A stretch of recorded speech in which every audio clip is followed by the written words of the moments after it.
গাজীপুরে আনসার ও গ্রাম প্রতিরক্ষা বাহিনীর সমাবেশে কথা বলছেন প্রধানমন্ত্রী তারেক রহমান। বিএনপির মিডিয়া সেলের সৌজন্যে চলে যাচ্ছে সেখানে।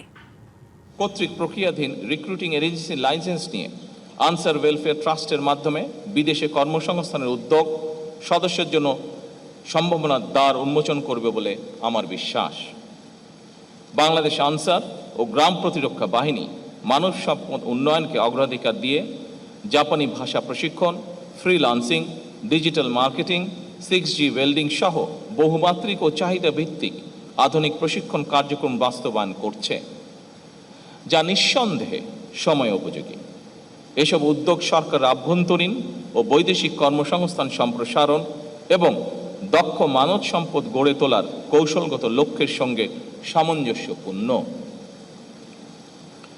একই সঙ্গে এ ধরনের দক্ষতা উন্নয়নমূলক কার্যক্রম সদস্যদের দেশীয় এবং আন্তর্জাতিক শ্রমবাজারে প্রতিযোগিতার জন্য প্রস্তুত করছে এবং বাহিনীকে ক্রমান্বয়ে একটি কার্যকর হিউম্যান ক্যাপিটাল ডেভেলপমেন্ট প্ল্যাটফর্মে রূপান্তরিত করছে। আমি মনে করি এই ধরনের উদ্যোগ ও কর্মতৎপরতা দেশে এবং বিদেশে আনসার ও ভিডিপির প্রাতিষ্ঠানিক সক্ষমতাকে আরও বৃদ্ধি করবে। দুর্যোগ ব্যবস্থাপনায় আনসার ভিডিপি বর্তমানে একটি নির্ভরযোগ্য ফার্স্ট রেসপন্ডার স্বেচ্ছাসেবক বাহিনী হিসেবে জনগণের আস্থা অর্জন করেছে। ঈদ আসবে, সাথে ক্যাশব্যাকও আসবে। নিজের বা প্রিয়জনের জন্য কেনাকাটায় এবারও নগদ পেমেন্টে পাচ্ছেন দারুণ ক্যাশব্যাক। তাই যাই কিনুন, পেমেন্ট করুন নগদে। সাহসিকতা, দ্রুততা ও মানবিক দায়বদ্ধতা দৃষ্টান্তমূলক।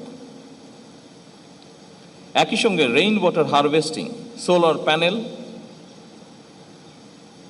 এবং বায়োগ্যাস প্লান্ট স্থাপনের মতন পরিবেশ বান্ধব উদ্যোগ গ্রহণের মাধ্যমে এই বাহিনীর কর্মকর্তা এবং সদস্যগণ টেকসই উন্নয়নের পথে দৃঢ়ভাবে অগ্রসর হচ্ছেন বলে আমি বিশ্বাস করি।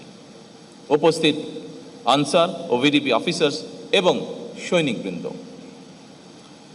ক্রীড়া ও সাংস্কৃতিক অঙ্গনে আনসার ভিডিপি সাফল্য প্রশংসনীয়। পঞ্চম, ষষ্ঠ, সপ্তম বাংলাদেশ গেমসে পরপর 3 বার চ্যাম্পিয়ন হওয়ার স্বীকৃতি স্বরূপ বাংলাদেশ আনসার ও গ্রাম প্রতিরক্ষা বাহিনী 2004 সালে স্বাধীনতা পদক অর্জন করে।